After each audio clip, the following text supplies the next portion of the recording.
Hello. It Hi. is so fantastic to be here with the TED community and here with you, Marcus, here in Chelsea at Hob and Mar to talk about food for good. So I'm so excited for this conversation because there's never a moment when your story and the way in which you think about food isn't inspiring. So let's start with your story. How did you get here today? Yeah. Well, first of all, I'm extremely excited to be part of this dialogue and also to do with you, Thelma, that dear friend of mine, but also somebody that I admire in all things culture and sometimes food. Mhm. I value your opinion on food. Yes. I appreciate I that. get It's not my expertise, though. no, no. It's your space. Yeah. Um, you know, I was born in Ethiopia and I realized always start with that. Mhm.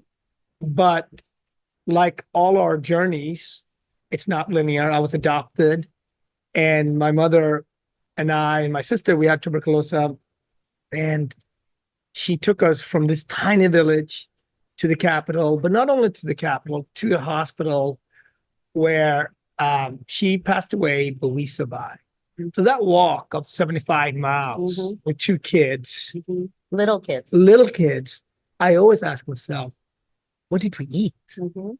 And my sister and I, we talked about this constantly. She never thought about what we ate. Mhm. I Mhm. say that because I think our journeys as people, even before we start thinking about it, can have impact on food. So I realized that after asking a lot, it must have been this chickpea flour called shiro, which is really a porridge. Mhm. So my journey on food starts somewhere there on that walk from Abracadabra to Addis. I think we had dried nuts, chickpeas, dried injera, all things that are great when you travel and you can kind of just bring with you. We would consider them snacks today, Mhm. but this is something that you eat throughout the continent as it could be your daily meal. Once I got to Sweden, you know, and I went just an 8 hour ride. I went from being Kasahun Sigai, which is my birth name, to Marcus Samuelsson. I traded injera, shiro, and berbere for herring, salmon, and mackerel. I Mhm. still don't know which one I like the Right. most. Mhm. But the big influence for me on food was my grandma. Mhm. And my mom was a decent cook, and but my grandmother was an amazing cook. Grandmother Helga. Helga, absolutely. And it wasn't just what we ate, but it was how she perceived the seasonality and how a food existed in her space. So there was always a foraging season of something.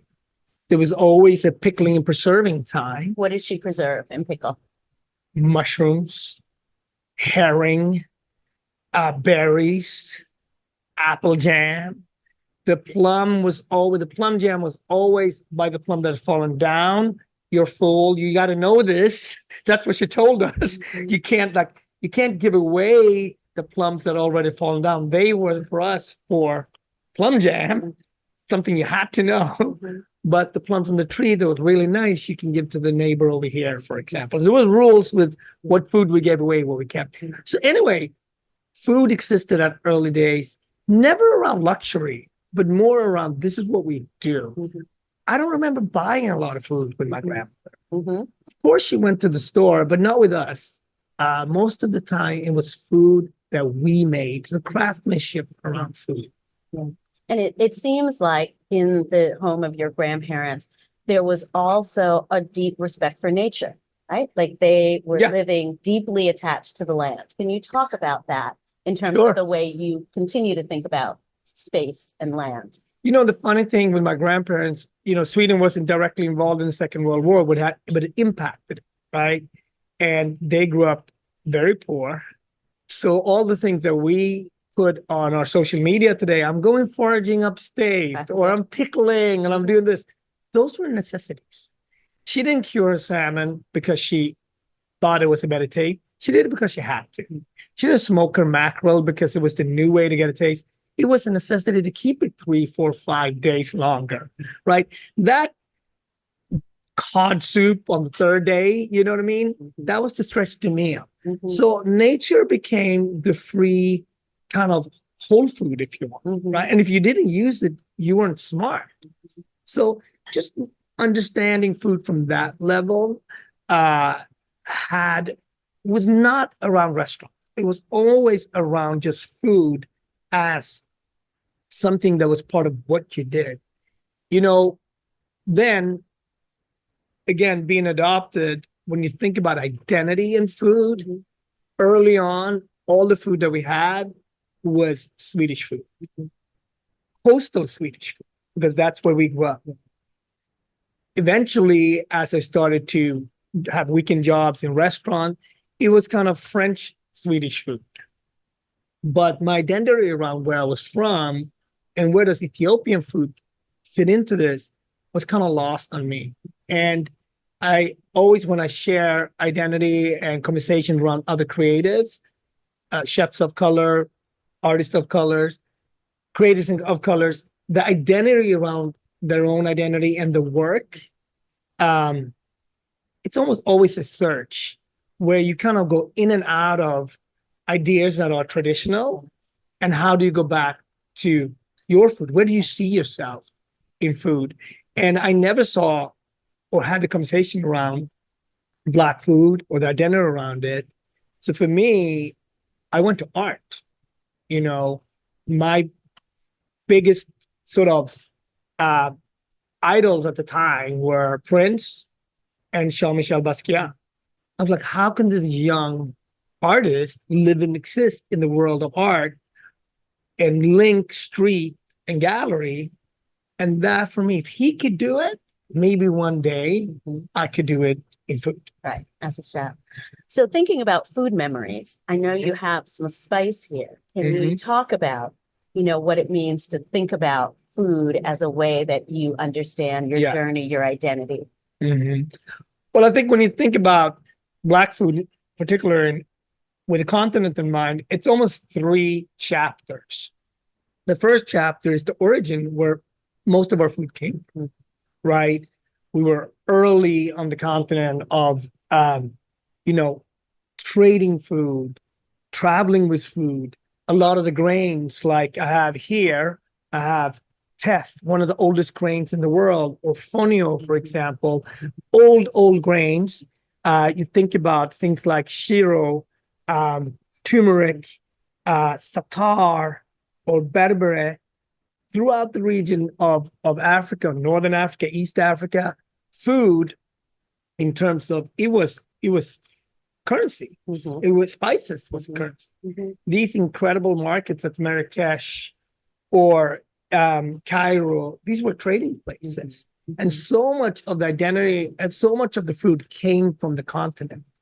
Then when colonization happened, all the great food that comes from the continent, we now have to start thinking about through European lens.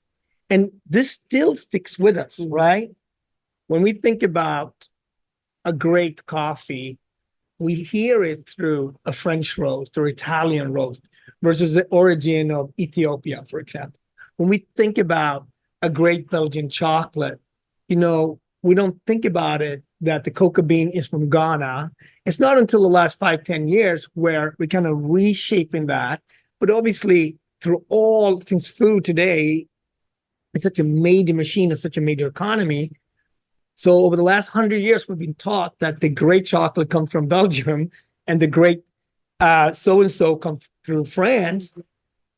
Getting that identity back, this is what I think present and future work is about. If we think about good food, it has to be linked with origin, identity, and how do we rephrase this and reshape this that the origin of the place actually get acknowledged. And we're going to come back to that. Yeah. The other part that obviously Black food from the continents has gone through was, when I was coming up, the way people talk about food from Africa was very often through famines. So this identity around food was just something that we could help through aid. It's not the only way, of course, that we engage in food in Africa. So it's all of this misconception of one experience that we as creatives, as chefs, today almost have to share and keep telling the story in order so the value proposition from the receiver, wherever they are, sees it through the right lens. but also in the continent, right? Why would I go into food today if there's no value proposition? That's right. But if we value cocoa beans and the value of a coffee farm, that talent stays in the continent and says, hey, this is as valuable as working for Microsoft. Mhm. Mhm. And it seems, the name of this talk today is Food for Good, but it seems that that narrative shift has been a part of your work as a chef from the beginning. Mhm. So how did you become a chef? And maybe while we're saying that, do you want to eat? Yeah, let's Little bring in some something? food. Yeah, Right. absolutely. So I Uh, hope this audience, I wish you all could smell and see all that is here. But Marcus, let's talk about Yeah. what we're having. Well, we're gonna have a simple dish that all hints and links back to the continent. And I think when you think about modern Black and modern food through the continent, it will taste and look like something like this. This is a restaurant food. If you eat locally anywhere on the continent, it will be much more regional and not so much fuss around it the way we do as chefs. But here you have a seared bass that we dip in teff flour. So again, the grain from Ethiopia, but again, just a light touch. We use a fermented corn puree, which is eaten all throughout Africa, whether you call it, you think about ugali in Kenya, pap in South Africa, or almost the way we think about grits, right? So corn is such a big key to us, right? I'm just gonna have a little nice salsa that we use, cucumber, simple textures. In the salsa, we have beautiful couscous, right? These are all things that, why not throw in some fresh herbs on top and a little bit of barberry oil just to drizzle. But Yeah. again, always thinking about when I play positive, negative space, really creating this dramatic colors, right? Mhm. And, my Ethiopian family will be like, how come you don't put more plate on the food? What is this? What is this negative space Yeah, for? yeah. But as we evolve Mhm. into modern, exciting food, Mhm. this is how, if you go to Accra today, Addis today, Lagos in a restaurant, Mhm. and a modern restaurant, this is a similar dish that you could smell, eat, and taste. Doesn't that look good? It's fantastic. All right, you know what? That's yours. Oh, That's for you. thank That's you. all you. Thank you. So, Marcus, I want you to answer the question first of how you became a chef, but Mhm. then I want you, as you hinted, and as I know this dish represents, for you to talk about this idea of modern Black and Yeah. what that means. But start with first Mhm. how you became a chef. Well, I've only had two major passions in my life, cooking and playing soccer. And I was completely shocked when I didn't become a soccer star. But I took the same energy of training and working hard into the food game. Thank you. Thank you. That's Delicious. good, right? Yeah. A little fermented corn with some This is also- couscous. But I learned a lot of, around being Black in Sweden.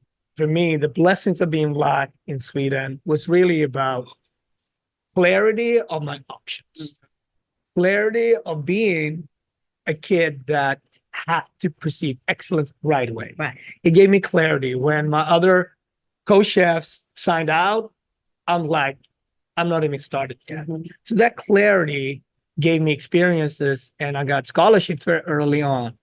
I traveled to Japan, just lived with a family. I didn't know what umami was, which you have umami in this Mhm. dish, until I went to Japan. Mhm. I got a scholarship to live in Switzerland for 2 years, right? Completely game-changing experience. Operating food at a hotel in French and German and being 19, 20 years old. So I was like, oh, I belong. Once I knew that I could do this abroad on multiple languages, I'm like, let's go 3-star Michelin. And it took me a year to get to France, the 3-star Michelin restaurant outside Lyon, Georges Blanc. And I realized like this is going to be my life. But I noticed, right? There were Japanese kids there working. There were mostly European kids, even some South Americans, but no Black. And And anywhere from dining room to in the kitchen, nowhere. So front of the house. Front in of the house. kitchen, no. None. So for me, it was really about where do I fit into this as a young kid? And it was very clear. He told to me that, one day my chef said, what do you want to do? I said, I want to open a restaurant such as yours. And he just looked at me and said, it's not possible. There will never be a restaurant owned by a Black person with those ambitions supported by a customer. And I said, well, I can't lower my dream or ambition. He said, well, I don't know what to tell you. You can work in a restaurant, we can have own one. And that jump off point really became a driving force for me to leave and eventually come to the United States and New York City.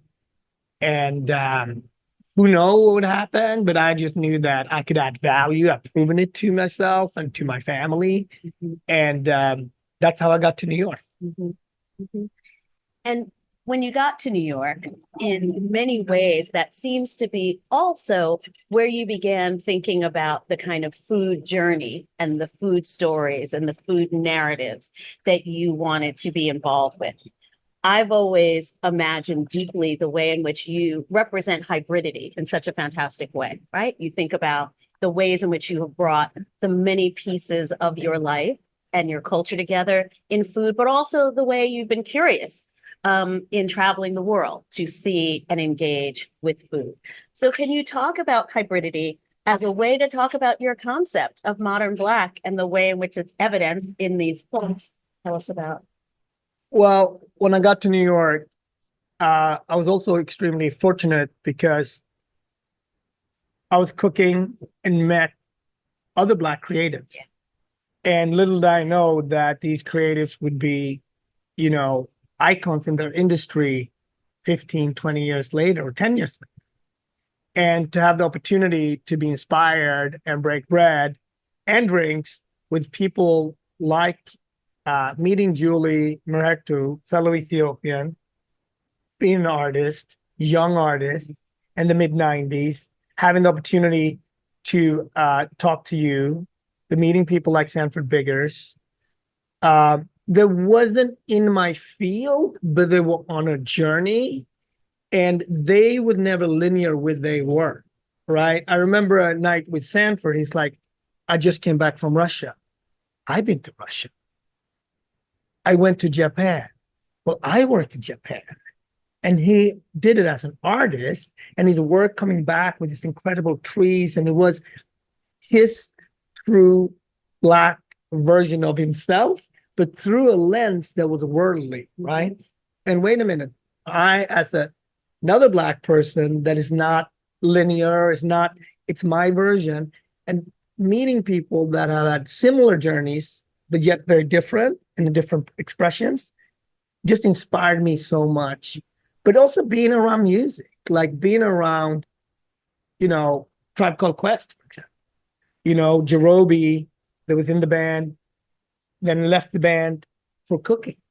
So being around these people that were similar in age, talking about a modern Blackness that obviously had roots in Africa, but also in the migration, but also in music and art, almost combining.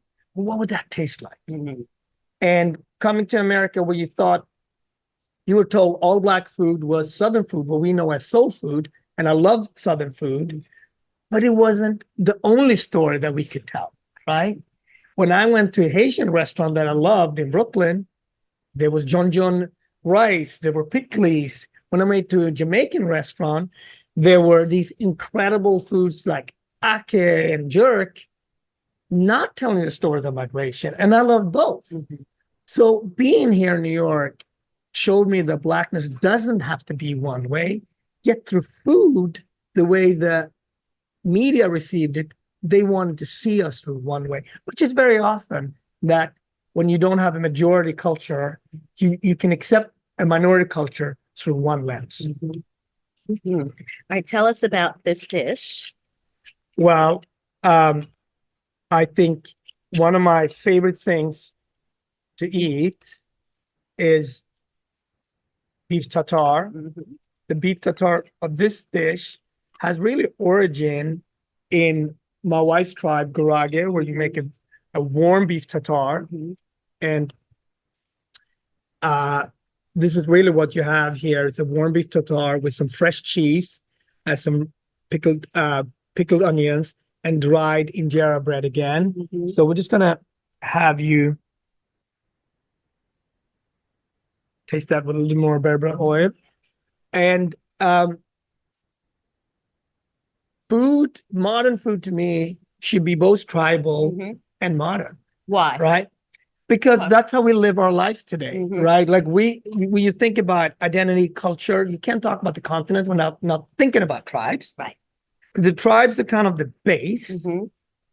and then art, music, dance, spirituality comes out of that, Mhm. right? You can be one tribe and you can have many spiritualities, but in terms of dress code, food, culture, how you celebrate weddings are all done through that structure.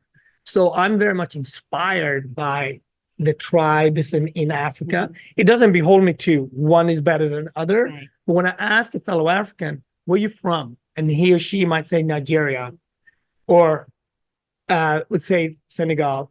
Second question is, what tribe? If I would ask you a European person, like, where you from? Say, England. Okay, then I would ask, what city? Maybe third, I would ask, what soccer team do you like? Which is a form of tribalism, right? Mhm. But when it comes to the continent, the tribe directs so much what we eat, when we eat it, and how we celebrate it. Right. So that's kind of the core here with work of this festive dish out of the garage. And then we bring in these chips does not exist that way, right? So they're long, they're aesthetic. So can you talk about these chips? Because I think that's, a perfect example of the kind of hybridity, right? Mhm. So your interest in teff Yeah. that then has led to a thinking about how to use it, Mhm. right? Both in ways that honor the tradition Yeah. culturally, but also make it new. It's one of the things you have to be as a Black creative, you have to be your own cheerleader. You have to be your own flavor flavor. Because there's nothing out there to tell you you're heading in the right direction, Mhm. right? When you see terms in, oh, I just had this great Italian dish, or, the way they do that French cooking over there is amazing. We don't have those reference points. It's coming to us through media, right?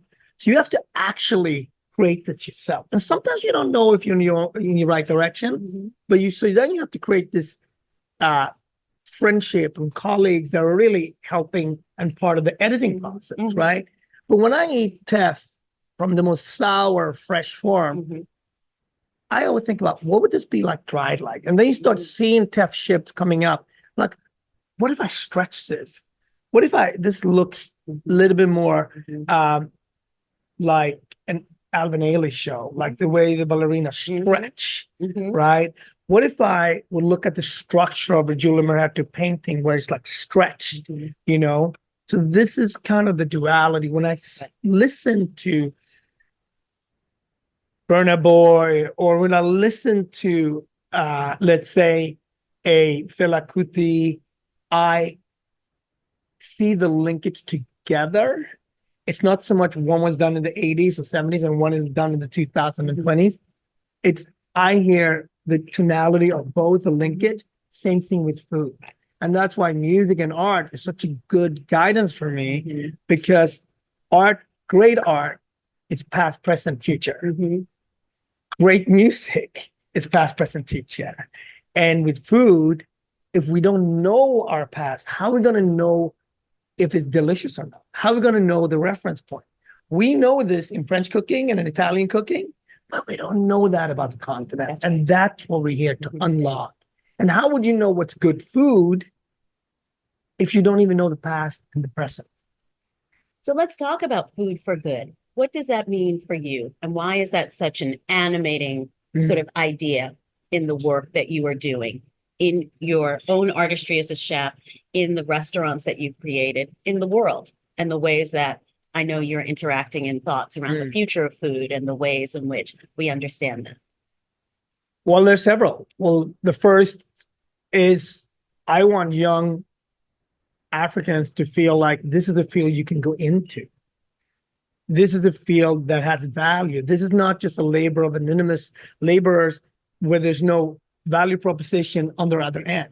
So if you're a young cook in Uganda, Ethiopia, Nigeria, this is a field that we got you. And there's an arch, and here's what this trays look like. But on the other end too is what can we from the West learn from the continent? Eating based on a spiritual compass, knowing how sometimes to fast, holding up certain animal protein, thinking about how to break fast, how do we celebrate that?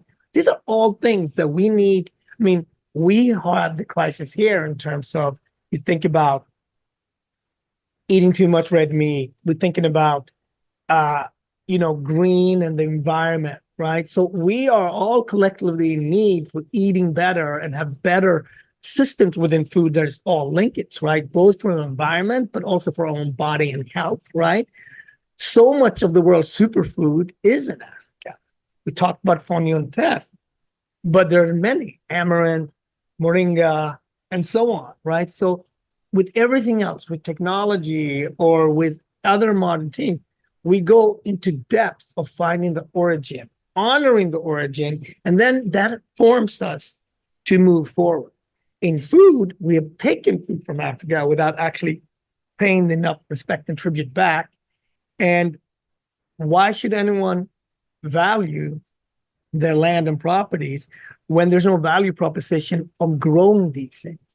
Even in the most high-tech food we can think about today, let's just think about something like a Beyond Burger or Impossible Burger, right?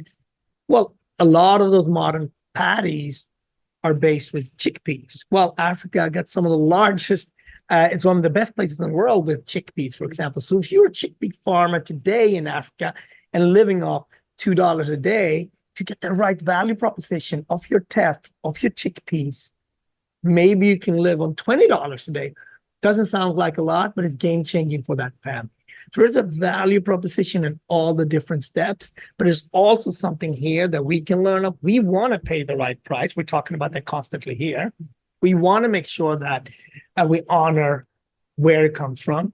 We also want to eat gooder, more delicious. And we don't know how delicious it is until we kind of gone through all the options and how it got to us. Mm-hmm.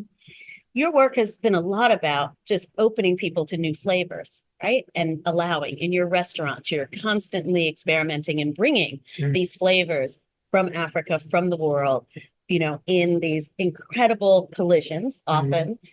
And that's where, for me, it always seems the base of your artistry is, right? Being able to sort of think about how to put things together. Yeah. Why? First of all, I think I've been extremely blessed by having, my family and mentors around me, family members, but non-family members that said, hey, you know what? We're going to bet on you. And I met some of the most amazing people in food, like Leah Chase, that broke barriers when it comes to dining in America, color barriers, right? And when you meet someone like Leah, that owned Dooky Chase in New Orleans, only been in business for 83 years and still going. It wasn't so much about the food. I mean, her restaurant is really is a gathering spot, but civil rights movements, opportunities like myself being here in this country, right? That opens door opportunity for Black chefs across the world. So if I've got an opportunity to travel and live out my dream, I have to kind of bring people into this space and open up other opportunities. So I think food can get even better if you invite more people to the parties. For so many years, a chef had to come from France or cook French food. It had to be a man and sometimes almost always angry. Well, that's a small, slim space to look at greatness, right? Why not open it up? I love food and I love dining. So why not open up the door and make it more inspiring for a larger scale, right? You think about the World Cup, or you think about big things that we want to celebrate, NBA, it's better because of the larger pie as part of it. not better because it's narrower. So I love food, I love my trade, and I know we can do better. So when I have an opportunity to open a Red Rooster or Hav Mar, open kitchens, closeness to the guest and who cooks it. If the customer wants to come up and talk about, what they like and didn't like, if they want to create this close relationship with the chef, watching a chef on a journey like we have here, incredible Fariel, that, origin in Ethiopia, but also lived in America for a long time. If you want to talk to her, well, she's right there. Before, when I started, the kitchen was this hole that you never supposed to peek into, and it was anonymous label. Same thing at Red Rooster. It's an open space that it's a back and forth that you can have a dialogue. And I think that food gets better the more people leans in, not better because it's held in a certain zip code. Mhm. Mhm. And so really, I want to ask you about, you have restaurants all around the world, but I know Harlem is Mhm. very close to your heart, close to our heart. And so can you talk about the inspiration that Harlem is for you? Harlem is truly everything. I think about Harlem as the Black Mecca for culture. It's the place where if you're an author in South Africa, you want to come to Schomburg or have a dialogue with the Studio Museum to show your work. If you're a singer, like Thames in Nigeria or for the world, she's going to come to the Apollo and perform, right? So it becomes really through its history and generations of intellectuals and incredible people like James Baldwin and Maya Angelou, and the list goes on, right? And the other thing that Harlem has, and institutions do matter. We have them both in people and in buildings. Just within 5-minute walk or 10-minute walk, you can go from the Abyssinia to YMCA to Schomburg to Apollo to the Studio Museum, but you also meet the people that work in here. So all of the people of Harlem, the institutions informed me really before I got to Harlem, like this is a great place. This is where great Black culture come from. And now it's our job to take that to the next level, to both aspire and inspire the next generation. And there's a Harlem everywhere, right? In Berlin, in Cape Town, and some places are obvious, but there's also a Harlem in Tokyo. There's also a Black identity in Sao Paulo, in these cultures where we think about it, or in Mexico, but sometimes also where we don't think about it, because there's people of color that have creative, of course, ambitions, but they need a focal place to see, like, where can I show and tell? And Harlem is that place for me. Mhm. I could keep talking and keep eating, but I want to get to some of the questions that this incredible audience has offered here. I'm just going to move this over a little bit. Okay. George would love to know how your philosophy differs or has similarities with the slow food movement. Well, I think there's a lot of crossover, and a lot of the people that I admire, like Aaliyah, for example, were part of the slow food movement when it started. And I think that they're all path about figuring out originality and broadcasting that, and identity around food, and broadcasting that to a larger audience. Because if you think about Native American culture, or if you think about native culture from Africa or native culture from South America, there's a lot of incredible cooking and pickling and preserving and nature-driven things that we still actually trade off from today, whether it's barbecuing, whether it's smoking, or whether it's jerk, that we still work up today, but we're not giving enough credit to the origin. Why should that be? So, and authorship. Authorship. Yeah. Who gets to tell that Mhm. story? Who gets to share that Mhm. story? Authorship, Mhm. right? We live in a time of AI where you can search for all that stuff, but if we don't talk about that and document that, it will never show up on AI. And therefore, what people's going to think about as the most reliable place is not reliable. So I think it's having these incredible, respectful, but also past, present, future looking organizations, it's important that we do bring up origin, authorship, identity, because if you don't have value around that, why should the next generation opt in? There's so many things you can be part of.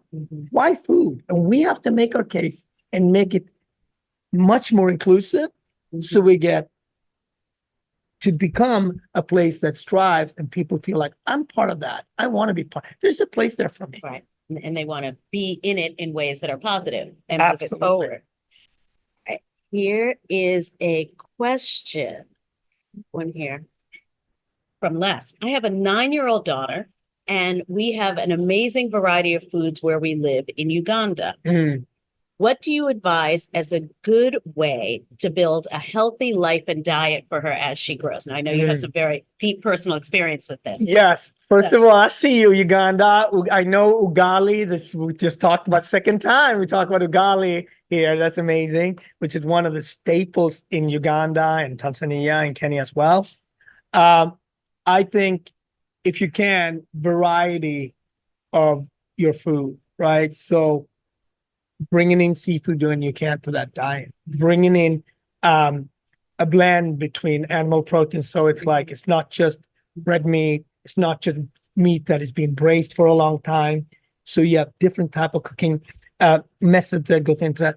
And of course, vegetables and grains, having, like a couscous salad or a cracked wheat salad that you bring in tons of vegetables into. So I think the variety of your diet, and then maybe, I think the key for me is really flexitarian, right? Where you are vegetarian leaning and maybe bringing meat 2 days, 3 days tops a week. How would you do that? Like with her 9-year-old, how do you do that with children? There's no age limit to that. Trust me, Zion and I, and even Your Grace, son my son, Zion is 7, almost 8. and your daughter. Daughter Grace. We cook all the time, and very often it starts with no, right? But what Zion loves is going with me to the market and picking out ingredients. So really bringing in the children early in the process, maybe 2 days before we're going to cook. On a Thursday, I say on Saturday, we're going to go to the market and we're going to meet Jim, our fish guy. And he sometimes throws in an extra piece of fish. Could be swordfish. Oh, how exciting, right? So it's not on Saturday at 9 o'clock because that might be too early. It's really about building the week around that, right? Or if we go upstate, you know what? The pumpkin grows are amazing, and really talking about it early. You got to make food cool to any age, right? Whether you're a child or someone working in an office, if you got to find a way to engage and really talk to your children about it, and not just presenting the food, cooking the food, include them in the process. Thank you. This is from Dana. We're sitting in Haben Mar, and the question is, how do you create the vibe in all of your restaurants? There's always a good vibe in a Marcus Samuelsson restaurant. Well, I would say one of the great things about Black culture and African culture is that regardless of the moment, the energy is always high. It's always lit. Whether, if you've never been to a funeral in Africa, it's hard, but it's always through music. So that level of joy that is truly in and of Black culture, you see it in our music, you see it in our culture. That's something I want to share with our audience. It's not just it's of Black culture, but it's for everyone. When you enter the space of Red Rooster, it's a celebration of maybe you weren't welcome at other places. Maybe you had the questions, will there be Black people seat at the table? Will there be a Black server? All those silent questions that we as Black professional women asked ourselves, will this server come to my table? None of that will happen at our restaurant. You are here as a guest, and we're going to celebrate you. We start that off with high level energy, because this might be the only time you come to one of our restaurants. We want you to have that experience. So That is baked in the cake. Have to be For all the spaces you create. all the spaces. Absolutely. Mhm. How do you start the process of thinking about Mm. how you get to that? Well, I'm very slow in my process. You know, Red Rooster took 8 years. Havmar took 4 years, which was fast.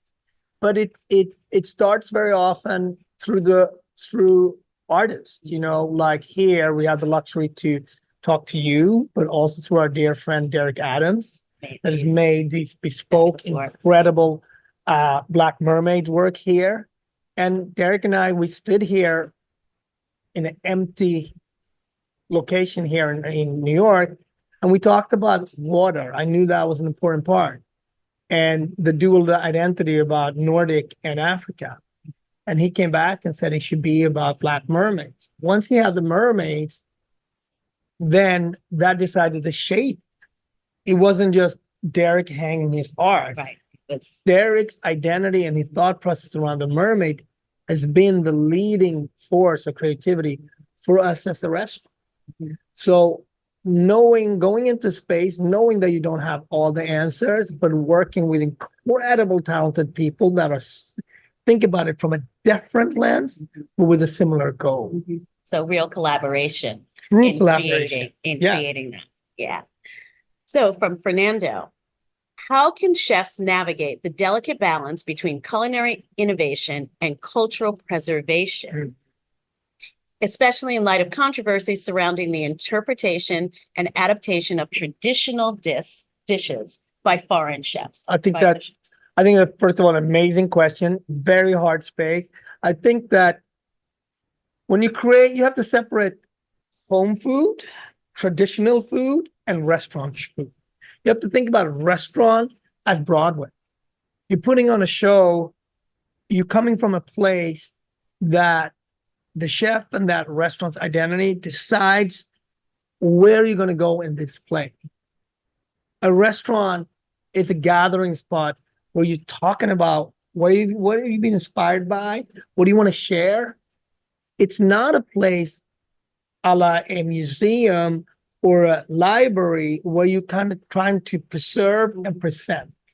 It could be, but the restaurants in the way I think about it, it's not from the authentic point of view of only originality. I want to respect where it came from, but I also want to show we are going through this process. This is why I talk a lot about Black modern. It's not a place where it's only backward, right? That's where I think music is so amazing because it allows us to see new versions, hear new versions. It's still of the continent. It's still of Black creatives, and music throughout has helped us to understand this. You know, like you think about gospel to jazz to R&B to funk to hip hop to Afrobeat, right? It's all sounds that comes out of Black culture that is out of joy and out of all the moments sometimes when we go through tough times, but it guides us through. And I think the same with food, but there are evolution in it, and it's almost like a 5 to 10 year peg around that. Same with food. We evolve. We can be both tribal and tech. We can be, because I feel like as a Black modern individual living in the world, living as close to Addis as Stockholm, Frankfurt to New York, it's not when we present our restaurant in Addis on the 47th floor. Which opened when? In November of 23. It was never about serving traditional Ethiopian food. That building by itself is such a beacon. So it's really telling Ethiopia, here's where we're going. And you are part of this journey. And the young chefs cooking in this kitchen, they are also part of a journey. You come back 3 years later, you're going to see them out in the world. Thank you. From Patrick, what's your basic rule for how to combine the breadth of ingredients to end up with an interesting meal? Well, I think it's not about forcing the interesting. It's really one of the beauty of being a chef is that the craftsmanship, just the basic fundamental, takes a long time. And that's the beauty, because you have to do it a lot. Once you have the basic fundamental of cooking, now you can mix and match the way you understood, which is both traditional and has a level of uniqueness, right? But without having that, that's why I feel sorry for young chefs that are so fast, just want to push through it. That's not where the great craftsmanship is going to come from. It's going to come from repetition. You know, when you look at amazing artists, even amazing filmmakers, some of the best work is somewhere between 70 and 80. You know, you think about Scorsese is still making incredible movies, you know, and I look at amazing artists, right? It's not because how fast you're running going to do it. The better you get at your craft. So for me, it's about being passionate and being fascinated at the craft at the same time. Because through the blend of passion and fascination, you will evolve. And if you evolve, great stuff will come. If you only want to get there fast, you can have hits and it can work for a moment, but you have to constantly fall in love with your craft. Constantly be curious about yourself and the craft and the team that you want to kind of build around you. You know, my father was a tribe leader in Ethiopia. Watching and engaging with the tribe, not understanding the language, but understanding watching how he moved people, fascinating to me. Yeah. Yes. From Kat, how do you define your personality through your dishes? I don't Bill? think there's separation. I mean, I'm the most fluent when you taste my food. I never, maybe it's because I've been an immigrant 6 times. Language, I always mix them up. Sometimes it could be German, sometimes it could be Swedish, sometimes it could be English, of course. But if you want to know who I am, taste the food.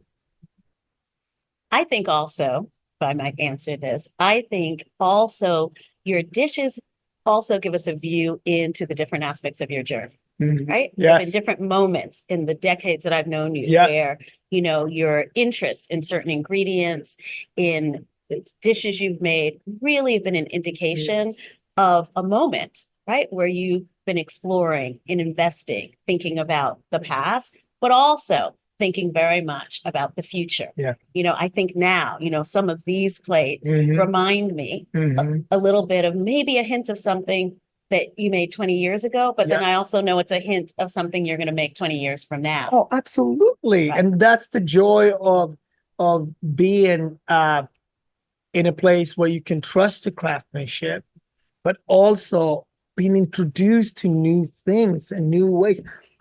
When I go to the continent of Africa, I'm still learning how to eat in a new way, right? Like if you speak to anyone from Ghana or Nigeria, or even more than Nigeria than Ghana, I would say swallow. Swallow is a whole way of eating that is so clear to anyone that is Nigerian. And if you don't know how to do it, people are going to laugh at you and talk to you about the table. And I learned that maybe at 35. And I've been cooking. And I was like, what if swallow would have been from France? It would have been something we've been taught in cooking schools, right? So again, like food, dining, culture has so much breadth and depth. You know, we learn how to eat through chopsticks when Japanese food become popular to the world, right? So there's still new ways of eating, not just new ways of cooking. And I can't wait to see some of those emerge. Yeah. All right. We have time for a few more questions. There's so many great questions here, and I want to thank everyone for these fantastic questions.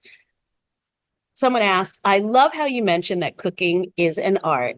What are your must-have tools as an artist chef you can't live without? And I'm not sure if this questioner meant quite literally tools, but I'm going to say any tools, not just the literal tools of cooking, but what tools can't you live without? I think they're very different for each chef. For me, it's really about protecting your sense of flavors.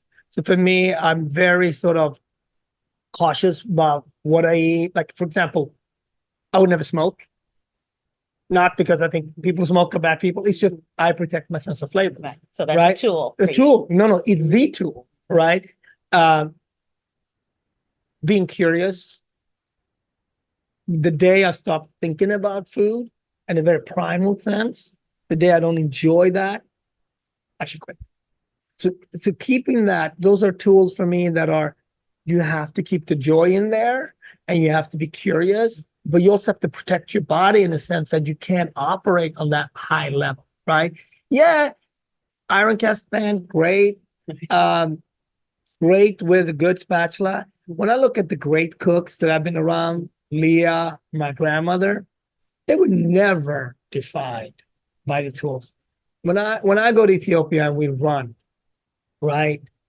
Even if we send tons of shoes, the kids never wear the shoes because they protect them for good days, not running. Right.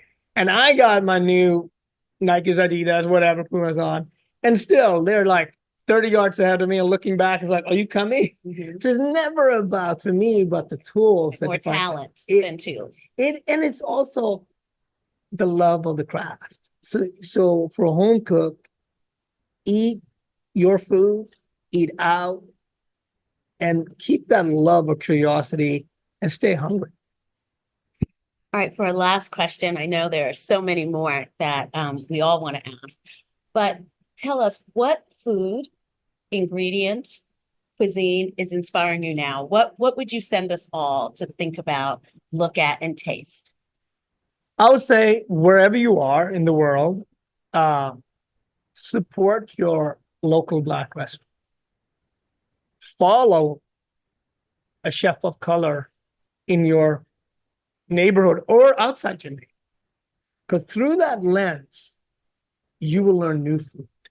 And it doesn't matter if you're of color or not, because if you want to know about the mystique about John John from Haiti, it's not going to be through that major platform that you read it. It might be through that local restaurant. And you are missing out if you not have had John John. If you want to know about what's happening in the underbelly of cooking that now then becomes the pop culture, follow the chefs in your community, support them. You know, Chef Mamin, that was a line cook with us for years at Rooster, she moved back to Ghana in order to come back and start a food conference called Black Women in Food in DC, sold out, by the way. Today is coming back to Red Rooster to do a pop-up. Now that 360 for me of her coming back, I mean, lived in Harlem in Little West Africa, as we call it, on the 116th Street on the west side, working at Red Rooster, taking that experience, going back, opening a restaurant where former Rooster staff had actually worked in, and then coming back to America through a conference that she created in order then tonight to do a pop-up. That for me is truly understanding connectivity, watching her evolve as a great chef and as a contributor in the food space. That is really what inspires me and keeps me going. Things like that. Chef like Mom. Yeah. Well, I think in many cases that's possible because of the inspiration you've given so many chefs to understand how they can root in culture, how they can use their ancestry, the places they are from, the places they've been as inspiration, and also bring some of the many ways in which our cultures show up into the space of restaurants. I mean, so much of your work has provided that path for so many. So what's a word of inspiration that you give to young chefs?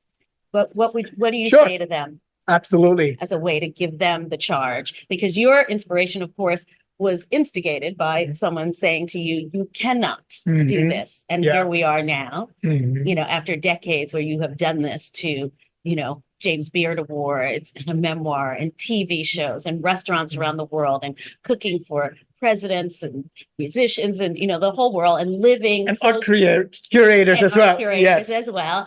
And you've done this, so deeply throughout the world. What would you say to a young person now who comes and says, how do I Yeah. do this? Welcome to our community. You will always be busy. Stay curious, learn the craft, learn the craft, keep cooking, keep cooking, and then I literally, like, I mean it, stay hungry. Write your food, both write your food and cook your food. Even at its worst stage, it's a starting point. So I've written I cooked so many bad dishes before I get to the good dishes. So for me, it's really understanding the past and we learn the history, learn the craft, keep cooking, and stay curious.